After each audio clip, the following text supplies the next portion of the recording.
தமிழக அரசியலில் ஒரு மிகப்பெரிய வரலாற்று மாற்றத்தை ஏற்படுத்தி முதல் தேதியிலேயே கோட்டையை கைப்பற்றிய முதலமைச்சர் ஜோசப் விஜய் இப்போது தனது அடுத்த கட்ட அதிரடி பாய்ச்சலுக்கு தயாராகி வருகிறார். ஒரு மாநிலத்தின் முதலமைச்சராக தனது நிர்வாக பணிகளை கவனித்துக் கொண்டே தமிழக வெற்றிக் கழகத்தை ஒரு தேசிய சக்தியாக நிலைநிறுத்த அவர் வகுத்துள்ள மாஸ்டர் பிளான் இப்போது அரசியல் வட்டாரத்தில் பெரும் அதிர்வலைகளை ஏற்படுத்தியுள்ளது.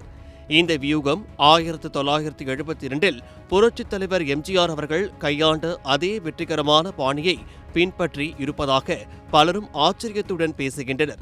வரலாற்றை திரும்பி பார்த்தால் 1972 திமுகவில் இருந்து நீக்கப்பட்ட எம்ஜிஆர் அடுத்த ஒரு வாரத்திலேயே அதிமுகவை தொடங்கினார். தொடங்கிய 2 ஆண்டுகளில் தனது கட்சியை மாநில எல்லைகளை தாண்டி கொண்டு செல்ல வேண்டும் என்ற நோக்கில் அகில இந்திய அண்ணா திராவிட முன்னேற்றக் கழகம் என பெயர் மாற்றினார். அந்த துணிச்சலான முடிவுதான் 1977 அவர் முதல் முறையாக ஆட்சி கட்டலில் அமர ஒரு மிகப்பெரிய அடித்தளமாக அமைந்தது. இப்போது அதே பாணியில் முதலமைச்சர் விஜயும் தமிழக வெற்றிக் கழகத்தை ஒரு தேசிய கட்சியாக உருமாற்ற தீவிரமான திட்டங்களை தீட்டி வருகிறார்.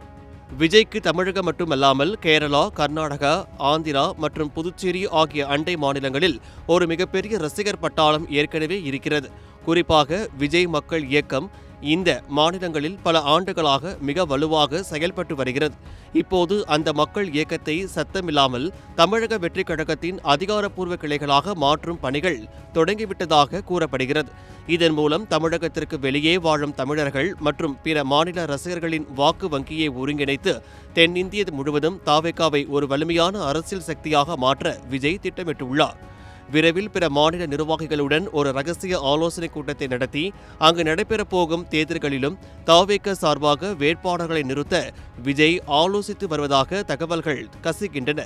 ஒரு நடிகராக இருந்து முதல் தேதியிலேயே 108 இடங்களை வென்று முத்திரை பதித்த முதல்வர் விஜய் இப்போது ஒரு மாநில கட்சி என்ற குறுகிய வட்டத்திற்குள் தன்னை சுருக்கிக் கொள்ளாமல் இந்திய அரசியலில் ஒரு தவிர்க்க முடியாத தேசிய தலைவராக உருவெடுக்க களம் இறங்கியுள்ளார்.